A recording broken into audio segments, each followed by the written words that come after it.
വിമാനാപകടങ്ങളെക്കുറിച്ചാണ്. കഴിഞ്ഞ കുറച്ചു കാലമായി, പ്രത്യേകിച്ചും നരേന്ദ്രമോദി അധികാരത്തിൽ വന്നതിന് ശേഷം പല ദുരൂഹമായ വിമാനാപകടങ്ങളും ഇന്ത്യയിലുണ്ടായി. ഏറ്റവും ഒടുവിലുണ്ടായ വിമാനാപകടം NCP നേതാവ് അജിത് പവാറിൻ്റെ മരണത്തിലാണ് കലാശിച്ചത്. അദ്ദേഹത്തിൻ്റെ സ്വകാര്യ വിമാനം അത് അപ്രതീക്ഷിതമായി അത് ലാൻഡ് ചെയ്യുന്നതിനിടെ അപകടത്തിൽപ്പെടുകയും അദ്ദേഹമടക്കം 6 പേർ മരണപ്പെടുകയുമാണ് ഉണ്ടായത്. അതിനു മുമ്പാണ് അഹമ്മദാബാദ് വിമാന ദുരന്തം ഉണ്ടായത്. ആ വിമാന ദുരന്തത്തിൽ നിരവധി ആളുകൾ, വിമാനത്തിലുണ്ടായിരുന്ന ഒരാളൊഴികെ എല്ലാവരും മരിക്കുകയും വിമാനം വീണയിടത്തുള്ള ഹോസ്റ്റലിലെ വിദ്യാർത്ഥികളടക്കം മരിക്കുന്ന അവസ്ഥയും ഉണ്ടായി. ആ വിമാനാപകടത്തിൻ്റെ ഒരു റിപ്പോർട്ട് ഇപ്പോൾ പുറത്തു വന്നിരിക്കുന്നത് ഒരു ഇറ്റാലിയൻ മാധ്യമമാണ് പുറത്തുവിട്ടിരിക്കുന്നത്. അതായത് ആ വിമാനത്തിൻ്റെ പൈലറ്റ് തന്നെയാണ് അപകടം വരുത്തിയത് എന്നാണ്. അദ്ദേഹത്തിന് ഡിപ്രഷൻ ഉണ്ടായിരുന്നു, മറ്റെന്തോ മാനസിക പ്രശ്നങ്ങളുണ്ടായിരുന്നു. അദ്ദേഹം അതിൻ്റെ കട്ട് ഓഫ് സ്വിച്ച് ഓൺ ചെയ്തതാണ് വിമാനം താഴേക്ക് പതിക്കാനുള്ള കാരണമെന്നാണ് ആ റിപ്പോർട്ട് പറയുന്നത്. അതോടൊപ്പം തന്നെ ഈ അജിത് പവാറിൻ്റെ അപകടവുമായി ബന്ധപ്പെട്ട് ദുരൂഹത ആരോപിക്കുകയാണ് NCP. അതിൽ വലിയ ദുരൂഹതയുണ്ട്, അത് അന്വേഷിക്കണം. ഇന്ത്യയിലെ ഒരു ഏജൻസിയും അന്വേഷിക്കുന്നതിൽ വിശ്വാസമില്ല, മറിച്ച് അമേരിക്കയിലെയോ UK-യിലെയോ വിവിധ ഏജൻസികൾ ഈ വിഷയം അന്വേഷിക്കണമെന്നാണ് ആവശ്യപ്പെടുന്നത്. ഇതിനു മുമ്പ് നമുക്കറിയാം, ഇന്ത്യയുടെ സംയുക്ത സൈനിക മേധാവി ബിപിൻ റാവത്ത് ഊട്ടിക്കടുത്ത് ഹെലികോപ്റ്റർ അപകടത്തിൽ മരിച്ച വിവരം നമുക്കറിയാം. ആ അപകടത്തിൻ്റെ അന്വേഷണം എവിടം വരെ എത്തി, എന്താണ് സംഭവിച്ചത് എന്നുള്ള കാര്യത്തെക്കുറിച്ച് നമുക്കാർക്കും അറിയുകയുമില്ല. അങ്ങനെ പലതരത്തിലുള്ള വിമാനാപകടങ്ങൾ, ഹെലികോപ്റ്റർ അപകടം, ആകാശ ദുരന്തങ്ങൾ ഈ രാജ്യത്ത് സംഭവിച്ചുകൊണ്ടിരിക്കുകയാണ്. എങ്ങനെയാണ് ഇതൊക്കെ സംഭവിക്കുന്നത്? ഇതെല്ലാം കരുതിക്കൂട്ടി ചെയ്യുന്നതാണോ? രാഷ്ട്രീയ പാർട്ടികളുടെ അല്ലെങ്കിൽ ഭരണകർത്താക്കളുടെ ഇടപെടൽ ഇക്കാര്യത്തിൽ ഉണ്ടോ? എതിരാളികളെ നശിപ്പിക്കുന്നതിന് വേണ്ടി അല്ലെങ്കിൽ കൂട്ടത്തിലുള്ളവരെ നശിപ്പിക്കുന്നതിന് വേണ്ടിയുള്ള എന്തെങ്കിലും തന്ത്രത്തിൻ്റെ ഭാഗമാണോ? അങ്ങനെ വലിയ രീതിയിലുള്ള ചർച്ചകൾ രാജ്യത്ത് നടന്നുകൊണ്ടിരിക്കുകയാണ്. അജിംസ്, ഇക്കാര്യത്തിലുള്ള ദുരൂഹത എന്ന് പറയുമ്പോൾ അത് വെറും ദുരൂഹതയല്ല, അത് എന്തൊരു വലിയ ദുരൂഹതയായി നമുക്ക് ഫീൽ ചെയ്യുന്നുണ്ടോ ഈ അപകടങ്ങളൊക്കെ? ഈ ലോകത്തെ ഏറ്റവും കൂടുതൽ കോൺസ്പിറസി തിയറികൾ ഉണ്ടാകുന്നത് വിമാനാപകടങ്ങളിലാണെന്ന് പറഞ്ഞു കേൾക്കാറുണ്ട്. അതിന് പലവിധ കാരണങ്ങളുണ്ട്. ഒന്ന്, സാധാരണ ജനങ്ങൾക്ക് അപ്രാപ്യമായ ചില മേഖലയാണത്. അതിലെന്താണ് നടക്കുന്നതെന്നുള്ളത് വളരെ കുറച്ച് വിവരങ്ങൾ മാത്രമേ പുറത്തു വരുന്നുള്ളൂ. അതാണ് ഒരു കാര്യം. ഇപ്പോൾ ഈ അഹമ്മദാബാദ് വിമാന ദുരന്തത്തിന് ശേഷം ആളുകൾക്ക് ഭയങ്കരമായ സംശയങ്ങൾ വരുന്നതിൻ്റെ വേറൊരു കാര്യം കൂടിയാണ്. അതിനൊരു രാഷ്ട്രീയ പശ്ചാത്തലം കൂടിയുണ്ട്. അദ്ദേഹം മരിച്ചത് ഓട്ടോ തട്ടിയല്ല എന്നൊരു പ്രയോഗം ഇപ്പോൾ സർവ്വസാധാരണമാണല്ലോ. ഓട്ടോ തട്ടിയല്ല അദ്ദേഹം മരിച്ചത്. കാരണം രാഷ്ട്രീയക്കാരുടെ പ്രമുഖ വ്യക്തിത്വങ്ങളുടെ മരണങ്ങൾക്ക് പിന്നിൽ എന്തോ ഉണ്ടെന്ന് ജനങ്ങൾ സംശയിക്കാനുള്ളൊരു കാരണം എന്താണെന്ന് വെച്ചാൽ ആ സംശയങ്ങളിൽ ദുരൂഹതയുള്ളതുകൊണ്ടാണ്. ആ ദുരൂഹത നീക്കാൻ ഭരണകൂടത്തിന് കഴിയാത്തതുകൊണ്ടാണ്. ഏറ്റവും പ്രധാനപ്പെട്ട എക്സാമ്പിൾ ജസ്റ്റിസ് ലോയയുടെ മരണമാണ്. ജസ്റ്റിസ് ലോയയുടെ മരണത്തെക്കുറിച്ച് ഇനിയൊരു ചോദ്യം ഉയരാത്ത വിധം, ഇനിയൊരു അന്വേഷണം ഉണ്ടാവാത്ത വിധം, അന്വേഷണം ആവശ്യപ്പെട്ട് സുപ്രീം കോടതിയെ സമീപിക്കാൻ പോലും ഒരാൾക്കും കഴിയാത്ത വിധമാണ് ആ കേസ് സുപ്രീം കോടതി ക്ലോസ് ചെയ്തത്. ആ കേസ് അത് പുനരന്വേഷിക്കണമെന്ന് ആവശ്യപ്പെട്ട് സുപ്രീം കോടതിയിൽ നൽകിയിട്ടുള്ള കേസ് സുപ്രീം കോടതി ചീഫ് ജസ്റ്റിസ് ഒരു പ്രത്യേക ബെഞ്ചിലേക്ക് അത് മാറ്റുകയും അതിനെ പ്രത്യേകമായി പരിഗണിച്ചുകൊണ്ട് ഇനി ഒരാളും അതന്വേഷിച്ച് വരാൻ പാടില്ല, അങ്ങനെയൊരു ഉത്തരവ് സുപ്രീം കോടതിയിൽ ഉണ്ടാകാൻ പാടില്ലല്ലോ. ജസ്റ്റിസ് ലോയയുടെ കേസിൽ സംഭവിച്ചതാണ്. അങ്ങനെ നിരവധി ദുരൂഹ മരണങ്ങൾ രാജ്യത്തുണ്ട്. ബിപിൻ റാവത്തിൻ്റെ മരണം മറ്റൊരു ഉദാഹരണം. അദ്ദേഹം എങ്ങനെയാണ് മരിച്ചതെന്നുള്ള വിവരം പോലും നമുക്കറിയില്ല. ഹെലികോപ്റ്റർ അപകടം എങ്ങനെയായിരുന്നുള്ള വിവരം നമുക്കറിയില്ല. പ്രധാനപ്പെട്ട ആളുകൾ ചില നിർണായക സന്ദർഭങ്ങളിൽ മരിച്ചു പോകുന്നു, അപകടത്തിൽ മരിച്ചു പോകുന്നു. അപകടം എങ്ങനെ ഉണ്ടായി, എന്താണ് അതിൻ്റെ കൺക്ലൂഷൻ എന്നതിനെക്കുറിച്ച് സാധാരണ ജനങ്ങൾക്കറിയില്ല. അപ്പോൾ ഈ കോൺസ്പിറസി തിയറികൾ ഉണ്ടാവാൻ ഉള്ള സാധ്യത വളരെ കൂടുതലാണ്. ഇപ്പോൾ ഈ അജിത് പവാറിൻ്റെ മരണത്തിൽ സംശയം വരാൻ ഒരുപാട് കാരണങ്ങളുണ്ട്. അതിൻ്റെ ഒരു കാരണം ഈ അഹമ്മദാബാദ് വിമാനാപകടം തന്നെയാണ്. അഹമ്മദാബാദ് വിമാനാപകടം ഉണ്ടാകുന്നപ്പോൾ അന്നത്തെ മുൻ ഗുജറാത്ത് മുഖ്യമന്ത്രി അതിൻ്റെ വിജയ് റൂപാനി അതിലുണ്ടായിരുന്നു എന്നുള്ളത് വളരെ സങ്കടകരമായ ഒരു കാര്യമാണ്. അത്രയും പ്രോമിനൻ്റ് ആയിട്ടുള്ള ഒരാൾ ആ വിമാനാപകടത്തിൽ മരിച്ചു പോകുന്നു. അപ്പോൾ വിജയ് റൂപാനി മരിച്ചു കഴിഞ്ഞപ്പോൾ ഗുജറാത്തിൽ നിന്ന് തന്നെ ഉയർന്നു വന്നൊരു കോൺസ്പിറസി തിയറി, വിജയ് റൂപാനി ഗുജറാത്ത് രാഷ്ട്രീയത്തിൽ തിരിച്ചു വരാൻ ആഗ്രഹിക്കുന്നുണ്ടായിരുന്നു. കാരണം അദ്ദേഹത്തിന് ശേഷം വന്നത് വളരെ അപ്രസക്തരായ ഒരാളുകളാണ് ഗുജറാത്തിൽ മുഖ്യമന്ത്രിയായിട്ട്. അവരുടെ പേര് പോലും നമുക്ക് ഓർമ്മയില്ല. അദ്ദേഹത്തിന് ശേഷം വന്ന ആളുകൾ പലരുടെയും പേര് പോലും നമുക്ക് ഓർമ്മയില്ല. അപ്പോൾ അദ്ദേഹം വളരെ പ്രൊമിനൻ്റ് ആയിരുന്നു അവിടുത്തെ BJP-യിൽ. അദ്ദേഹം തിരിച്ചു വരാൻ ആഗ്രഹിക്കുന്നുണ്ടായിരുന്നു. അതുകൊണ്ട് അദ്ദേഹത്തെ തീർത്തതാണ് എന്നൊരു കോൺസ്പിറസി തിയറി. പക്ഷേ അദ്ദേഹത്തെ തീർക്കുന്നതിന് വേണ്ടി ഒരു ഡ്രീം ലൈനർ വിമാനം താഴെ വീഴ്ത്തുക, അത്രയും പേരെ 10-20 പേരെ കൊല്ലുക എന്ന് പറഞ്ഞാൽ നമുക്കത് അതിൻ്റെ ഒരു അസംബന്ധമാണെന്ന് നമുക്ക് തോന്നുന്നു. പക്ഷേ അഹമ്മദാബാദ് വിമാനാപകടത്തിൻ്റെ വളരെ പ്രധാനപ്പെട്ട ഒരു പ്രശ്നമെന്ന് പറഞ്ഞാൽ അതിൻ്റെ ഫ്യൂവൽ സ്വിച്ച് തനിയെ ഓഫായതാണോ അതല്ല പൈലറ്റുമാരിൽ ആരെങ്കിലും ഒരാൾ ഓഫ് ചെയ്തതാണോ, അത് ഇനിയും കൺക്ലൂസീവായിട്ട് ഇൻവെസ്റ്റിഗേഷനിൽ കണ്ടെത്തിയിട്ടില്ല. ഈ ഇൻവെസ്റ്റിഗേഷനിൽ കണ്ടെത്താതിരിക്കെ തന്നെ നിരവധി മാധ്യമ റിപ്പോർട്ടുകൾ പുറത്തു വരുന്നതാണ്. അതിലൊരു പൈലറ്റിന് മാനസിക പ്രശ്നം ഉണ്ടായിരുന്നു, അയാളത് സ്വിച്ച് കട്ട് ഓഫ് ചെയ്തതാണ് എന്ന് പറഞ്ഞുകൊണ്ടുള്ള ധാരാളം റിപ്പോർട്ടുകൾ. ഇന്നലെ ഒരു ഇറ്റാലിയൻ മാധ്യമത്തിൽ നിന്ന് സമാനമായ റിപ്പോർട്ട് വരികയാണ്. 6 മാസം മുമ്പ് DGCയെ തന്നെ തള്ളിക്കളഞ്ഞ, അങ്ങനെ ഒരു കൺക്ലൂഷനിൽ ഞങ്ങൾ എത്തിയിട്ടില്ല എന്ന് പറഞ്ഞ ആ റിപ്പോർട്ട് അത് തന്നെ ഒരു കോൺസ്പിറസി തിയറിയായിട്ട് ഒരു ഇറ്റാലിയൻ മാധ്യമത്തിൽ ഇന്നലെ വരുന്നു. DGCയെ വീണ്ടും അത് നിഷേധിക്കുന്നു. ഇന്നലെ സുപ്രീം കോടതി 3 ആഴ്ചയ്ക്കുള്ളിൽ ഇതിൻ്റെ ഒരു ഇടക്കാല റിപ്പോർട്ട് തരണമെന്ന് DGCയോട് ആവശ്യപ്പെടുകയും ചെയ്തിട്ടുണ്ട്. അപ്പോൾ ഇന്ത്യയിലെ AIBയോട്. അപ്പോൾ ഇതിലൊരു പ്രശ്നം എന്താണെന്ന് വെച്ചാൽ, ഇന്ത്യയിലെ വിമാനാപകട അന്വേഷണത്തിൻ്റെ ഏറ്റവും പ്രധാനപ്പെട്ട പ്രശ്നം, ഇന്ത്യയിലെ വിമാനാപകടങ്ങൾ അന്വേഷിക്കുന്ന AIBയിലെ അംഗങ്ങൾ DGCയുടെ ആളുകൾ തന്നെയാണ്. DGC എന്ന് പറഞ്ഞാൽ വിമാനങ്ങളെ നിയന്ത്രിക്കുന്ന, സിവിൽ ഏവിയേഷൻ നിയന്ത്രിക്കുന്ന ഇന്ത്യയിലെ സ്വതന്ത്ര ബോഡിയാണ്. പക്ഷേ അവരുടെ ആളുകൾ തന്നെയാണ് ഈ പറയുന്ന ഈ എയർ ആക്സിഡൻറ്റ് ഇൻവെസ്റ്റിഗേഷൻ ഏജൻസിയിലുള്ളത്, അപ്പോൾ ബ്യൂറോയിലുള്ളത്. അപ്പോൾ ഇതൊരു പ്രശ്നമാണ്. അതായത് ഒരു സംഭവം നടന്നുകൊണ്ടിരിക്കുക, ആ സംഭവം നടത്തിക്കൊണ്ടിരിക്കുന്ന ആൾക്കാർ ഉണ്ടാക്കുന്ന അപകടത്തെക്കുറിച്ച് ആ സംഭവം നടത്തിക്കൊണ്ടിരിക്കുന്ന ആൾക്കാർ തന്നെ അന്വേഷിക്കുക എന്ന് പറഞ്ഞാൽ അതിനൊരു സ്വതന്ത്ര സ്വഭാവമില്ല എന്നുള്ളൊരു പ്രശ്നം കൂടിയുണ്ട്. പക്ഷേ അഹമ്മദാബാദ് അപകടത്തിൽ വേറൊരു ഗുണപരമായ വശം എന്ന് പറഞ്ഞാൽ അതിൽ UK-യും US-ഉം കൂടി ഇൻവോൾവ് ആണ്. അവരുടെയും സിവിൽ ഏവിയേഷൻ ഏജൻസികൾ ഈ അന്വേഷണത്തിൽ ഇൻക്ലൂഡ്. പക്ഷേ അവർ പാരലായിട്ട് അന്വേഷിക്കുകയല്ല, ഇവരെ അന്വേഷണത്തെ സഹായിക്കുകയാണ് ചെയ്യുന്നത്. ഇത്രയും നാളായിട്ടും അതിൻ്റെ കൺക്ലൂസീവായിട്ടുള്ളൊരു വിവരം പുറത്തു വന്നിട്ടില്ല. സ്വിച്ച് എങ്ങനെ ഓഫായി ഓണായി എന്നതിനെക്കുറിച്ച് ഒരു വിവരം നമുക്കറിയില്ല. അതിനിടയിൽ കഴിഞ്ഞ മാസം ലണ്ടൻ ഹീത്രൂ വിമാനത്താവളത്തിൽ നിന്ന് ബാംഗ്ലൂരിലേക്ക് വരുന്നൊരു ഫ്ലൈറ്റ് ഡൽഹിയിൽ ഇറക്കി അടിയന്തരമായി. അതിൻ്റെ പ്രശ്നം എന്താണെന്ന് വെച്ചാൽ, ഫ്ലൈറ്റിനിടയ്ക്ക് ഇതിൻ്റെ സെയിം പ്രശ്നം, ഈ ഫ്യൂൽ സ്വിച്ച് തന്നെ അതിൻ്റെ ലാച്ചറ്റ് ആ റൺ പൊസിഷനിൽ നിൽക്കുന്നില്ല, തിരിച്ചു വരുവാണ് എന്ന് പൈലറ്റിന് മനസ്സിലായി. പൈലറ്റ് അത് വീണ്ടും തിരിച്ചു വെച്ചു, 3 അറ്റംപ്റ്റിൽ തിരിച്ചു വെച്ചു. ഫ്ലൈറ്റ് ചെയ്ത് വന്നു, ഇവിടെ ലാൻഡ് ചെയ്തു. ആ വിമാനം പരിശോധിക്കണമെന്ന് ആവശ്യപ്പെട്ടു. അതുമാത്രമല്ല 787 വിമാനങ്ങളാണ്, 787 വിമാനങ്ങൾ മുഴുവനും വീണ്ടും പരിശോധിക്കാൻ എയർ ഇന്ത്യ നിർദ്ദേശം കൊടുത്തു. UK-യുടെ സിവിൽ ഏവിയേഷൻ ഏജൻസി ഈ എയർ ഇന്ത്യയോട് വിശദീകരണം തേടി എന്ത് സംഭവിച്ചെന്ന് പറയാൻ. അപ്പോൾ DGC അതിന് കൊടുത്ത മറുപടി അത് തന്നെ എന്താണ്, ആ സ്വിച്ചിന് കുഴപ്പമൊന്നുമില്ല, അത് ടെക്നിക്കൽ തകരാറില്ല എന്നാണ്. അങ്ങനെ ഒരു മറുപടി കൊടുക്കുമ്പോഴുള്ള പ്രശ്നം എന്താണെന്ന് വെച്ചാൽ, പിന്നെ വേറെ എന്ത് സംഭവിക്കാനാണ് സാധ്യത? ഈ സ്വിച്ച് തന്നെ വീണതല്ല, അതിന് വേറെ സാങ്കേതിക തകരാറില്ല എന്ന് പ്രശ്നം കൊടുക്കുമ്പോൾ അതാരും മാറ്റിയതാണെന്നല്ലേ? ഇതേ സെയിം തിയറി ഡ്രീം ലൈനർ അപകടത്തിലുണ്ടാവും. ഈ സ്വിച്ചുകളെ സംബന്ധിച്ച്, ഈ സ്വിച്ചുകൾ റൺ പൊസിഷനിൽ നിന്ന് ക്ലോസ് പൊസിഷനിലേക്ക് പോകാനുള്ള സാധ്യതയെക്കുറിച്ച് ഈ വിമാന നിർമ്മാണ കമ്പനിയായ ബോയിങ്ങിനും മറ്റ് എയർലൈനുകൾക്കും അമേരിക്കയുടെ സിവിൽ ഏവിയേഷൻ ഏജൻസി മുന്നറിയിപ്പ് കൊടുത്തിട്ടുണ്ട്. ഇതിന് സാധ്യതയുണ്ട്, ഇതിൻ്റെ സ്പ്രിങ്ങിന് അത്രയും ശക്തിയുള്ളൂ. വളരെ ചെറിയൊരു സ്വിച്ചാണിത്. ഈ സ്വിച്ച് പഴയ ബൈക്കിൽ ഓയിൽ ടാങ്കിലേക്ക് പോണ സെയിം സാധനം, സെയിം സ്വിച്ച്, ചോക്ക് പോലത്തെ സാധനം.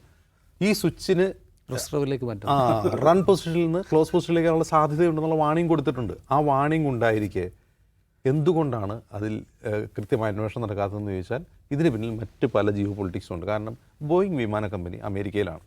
അപ്പോൾ അമേരിക്കയിൽ ബോയിങ് വിമാന കമ്പനിയുടെ വിമാന നിർമ്മാണത്തിലുള്ള അപാകതകളെക്കുറിച്ച് നിരവധി റിപ്പോർട്ടുകൾ പുറത്തു വന്നിട്ടുണ്ട്. അത് ഈ പറയുന്ന ഈ ഡ്രീം ലൈനർ അപകടത്തിന് തുടർന്ന് അതിന് മുമ്പ് നടന്ന അപകടങ്ങളെക്കുറിച്ചുള്ള അന്വേഷണങ്ങളുടെ റിപ്പോർട്ടുകൾ പുറത്തു വന്നിട്ടുണ്ട്. ഇപ്പോൾ ഇന്തോനേഷ്യയിൽ ഉണ്ടായ ഒരു അപകടം, ഒരു വലിയ വിമാനാപകടം ഇന്തോനേഷ്യയിലും എത്യോപ്യയിലും. ആ വിമാനാപകടങ്ങൾ എന്ന് വെച്ചാൽ ഡ്രീം ലൈനറിൻ്റെ മറ്റൊരു വിമാനമായിരുന്നു. ആ വിമാനത്തിൻ്റെ പ്രശ്നം, ബോയിങ് ഒരു മൈലേജ് കൂടുതലുള്ള ഒരു വിമാനം ഉണ്ടാക്കാൻ ശ്രമിക്കുകയാണ്. അപ്പോൾ ബോഡി വെയിറ്റ് കുറച്ച് എൻജിൻ വലുതാക്കുകയാണ്. അപ്പോൾ എൻജിൻ വലുതാക്കി കഴിയുമ്പോൾ ഉള്ള പ്രശ്നം എന്ന് വെച്ചാൽ വിമാനം ഇങ്ങനെ പറന്നുകൊണ്ട് ഇങ്ങനെ മൂക്കുത്തിപ്പോവും, കാരണം ഇതിൻ്റെ വെയിറ്റ് കൂടുതലാണ്. അപ്പോൾ അവർ ആ ബാലൻസ് ശരിയാക്കാൻ വേണ്ടി എന്ത് ചെയ്തു, ഒരു സെൻസർ ഘടിപ്പിച്ചു വിമാനത്തിൻ്റെ സൈഡിൽ. ഈ സെൻസർ ഘടിപ്പിച്ചിട്ട് വിമാനം ഇങ്ങനെ പോകുമ്പോൾ ഈ സെൻസർ എന്ത് ചെയ്യും, വിമാനത്തെ ഇങ്ങനെയാക്കും. ഈ ഇന്തോനേഷ്യ വിമാനത്തിൻ്റെ പ്രശ്നം എന്ന് വെച്ചാൽ ഈ സെൻസർ കേടായപ്പോൾ വിമാനം അവിചാരിതമായി ഇങ്ങനെ മൂക്കുത്തി പോവുകയാണ്. പൈലറ്റിന് നിയന്ത്രിക്കാൻ കഴിയുന്നത്, എന്താ സംഭവിക്കുന്നത് അറിയില്ല, നേരെ കടലിൽ വീഴുന്നു. അന്വേഷണത്തിൽ അത് പൈലറ്റ് ഒരു ഇന്ത്യക്കാരനാണെന്ന് പൈലറ്റുമാരുടെ ഇന്നബിലിറ്റിയെക്കുറിച്ചുള്ള സീരീസ് ഓഫ് റിപ്പോർട്ട് ഈ വിദേശ മാധ്യമങ്ങളുള്ളവരാണ്.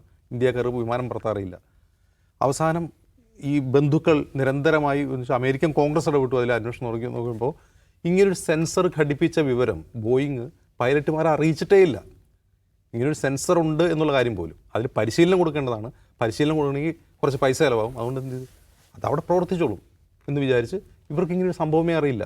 അപ്പോൾ ഈ സെൻസർ കേടായി, ഈ വിമാനം മൂക്കുത്തോണം എന്ത് ചെയ്യണമെന്ന് വെച്ചാൽ പൈലറ്റുമാർക്ക് അറിയില്ല, എന്താ ചെയ്യണമെന്ന് അവർക്ക് അറിയില്ല. ആ 787 വിമാനങ്ങൾ മുഴുവൻ നിലത്തിറക്കാൻ ഉത്തരവിട്ടിരുന്നു. അതിനുശേഷം അതൊക്കെ ശരിയാക്കിയിട്ടാണ് പിന്നെ പറത്തിയത്. ഇങ്ങനെ ചരിത്രമുള്ള ഒരു ബോയിങ് വിമാനം, ഒരു ഡ്രീം ലൈനർ അപകടത്തിൽപ്പെട്ടിട്ട് അതേക്കുറിച്ചുള്ള അന്വേഷണത്തിലാണ് ഇത്തരത്തിലുള്ള അവ്യക്തതകളും ഊഹാപോഹങ്ങളും ആളുകളുടെ പരാതികൾ ഉണ്ടാകുന്നത്. ഈ സാഹചര്യത്തിലാണ് അജിത് പവാറിൻ്റെ കുടുംബത്തിന് ഇതിങ്ങനെ പറയാനുള്ളൊരു സ്പേസ് ഉണ്ടാകുന്നതുകൊണ്ടാണ്. എന്ത് കോൺസ്പിറസി തിയറിയും പറയാം. പൈലറ്റ് മദ്യപിച്ചിട്ടുണ്ടായിരുന്നു എന്നുള്ള ഒരു ആരോപണം. ഒരു പൈലറ്റിനെ നിശ്ചയിച്ചത് ഒരു സീനിയർ പൈലറ്റ് മാറി വേറൊരു പൈലറ്റാണ് ഉണ്ടായിരുന്നത്. ആ പൈലറ്റിൻ്റെ മാനസിക നില ശരിയായിരുന്നില്ല, വിസിബിലിറ്റി ഉണ്ടായിരുന്നില്ല, എന്നിട്ടും ഫ്ലൈറ്റ് പറത്താൻ നോക്കി.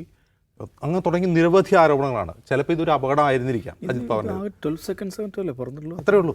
അപ്പോൾ ഇത് ചിലപ്പോൾ ഒരു അപകടമായിരുന്നിരിക്കാം. പക്ഷേ അപ്പോൾ അപകടത്തിൽ പോലും ദുരൂഹത വരുന്നത് എന്തുകൊണ്ടാണ്? നമ്മുടെ ഈ അന്വേഷണം ഒട്ടും ട്രാൻസ്പെറൻ്റ് അല്ല എന്നുള്ളതുകൊണ്ടാണ്. ഇത്രയും നാളെ അന്വേഷിച്ചുകൊണ്ടിരിക്കുകയാണ്, ഇതുവരെ ഒരു റിപ്പോർട്ടും പുറത്തു വന്നിട്ടില്ല.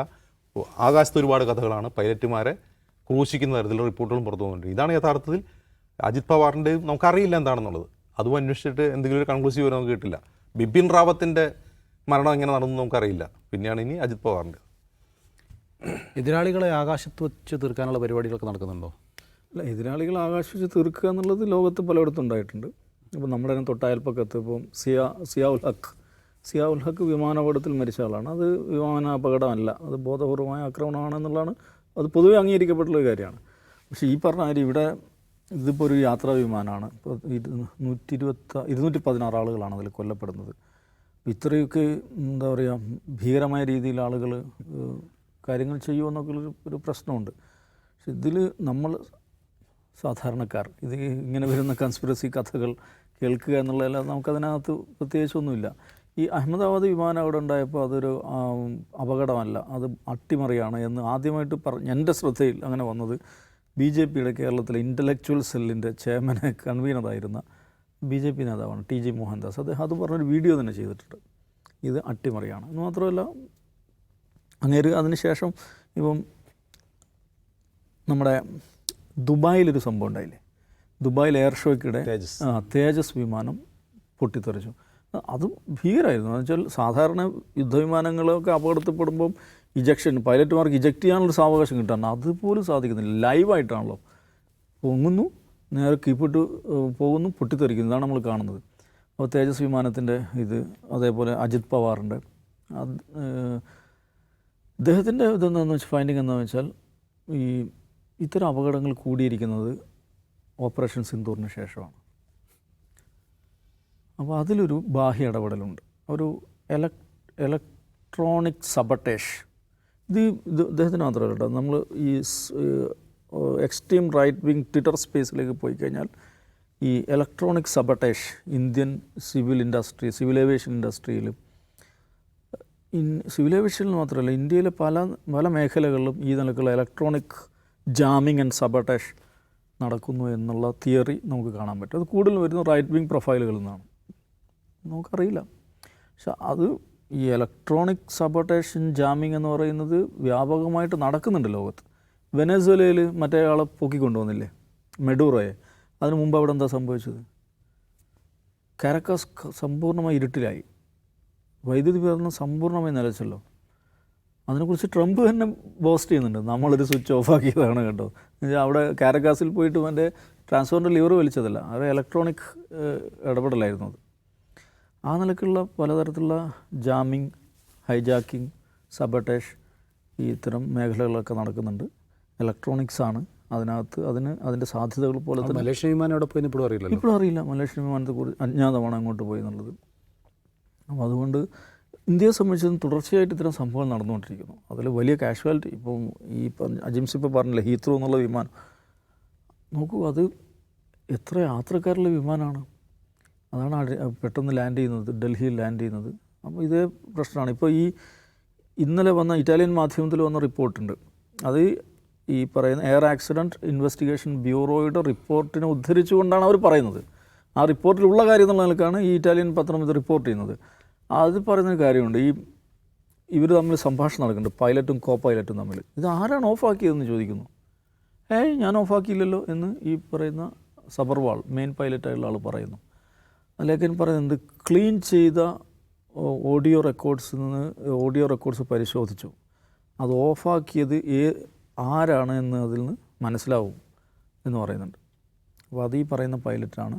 അല്ലെങ്കിൽ ആ ശബ്ദം ഇത് ഓഫാക്കുമ്പോൾ ചെറിയ ശബ്ദം ഉണ്ടാവുമായിരിക്കും ഈ നോബ് തിരിക്കുമ്പോൾ. അത് പരിശോധിക്കുമ്പോൾ വിരൽ ചൂണ്ടുന്നത് പൈലറ്റിൻ്റെ ഭാഗത്തേക്കാണ് എന്നാണ് പറയുന്നത്. അതേപോലെ ഇദ്ദേഹത്തിന് മാനസികമായ പ്രയാസങ്ങൾ, ഡിപ്രഷൻ ഉണ്ടായിരുന്നു, ഡിവോഴ്സിൻ്റെ ഇതിൽ നിൽക്കുകയാണ്. അതിന് പൈലറ്റ് അസോസിയേഷൻ ശക്തമായി അതിനെതിരെ രംഗത്ത് വന്നിട്ടുണ്ട്. അപ്പോൾ അത് പറഞ്ഞ മാതിരി ഈ പൈലറ്റുമാരെ കുറ്റപ്പെടുത്തുന്നത് എന്തിനാണ്? കമ്പനിയെ രക്ഷപ്പെടുത്താൻ വേണ്ടിയാണ്. കമ്പനിയെ സംബന്ധിച്ചിടത്തോളം ബോയിങ് കമ്പനി എന്ന് പറഞ്ഞാൽ ലോകത്ത് ഒരുപക്ഷെ ഏറ്റവും ലോബിങ് കപ്പാസിറ്റി ഉള്ള കമ്പനി ആയിരിക്കും. മാധ്യമങ്ങളൊക്കെ വിലക്കെടുക്കാൻ പറ്റും, ഈവൻ അന്വേഷണ ഏജൻസികളെ വിലക്കെടുക്കാൻ പറ്റും.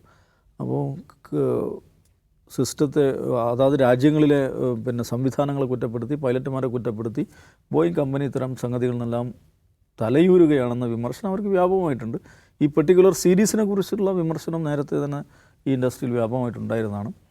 ഇതിലെന്താ പ്രശ്നം എന്ന് വെച്ചാൽ ഇതൊക്കെ എന്തെങ്കിലും ഒരു കൺക്ലൂസീവ് പോയിന്റിലേക്ക് ഇത് എത്തുമെന്ന് എനിക്ക് തോന്നുന്നില്ല. കാരണം ഈ ഇൻഡസ്ട്രി ഇപ്പോൾ ബോയിങ്ങും എയർബസ് ഇങ്ങനെ വളരെ കുറച്ച് പ്ലെയേഴ്സ് മാത്രമുള്ളൊരു ഇൻഡസ്ട്രിയാണ്.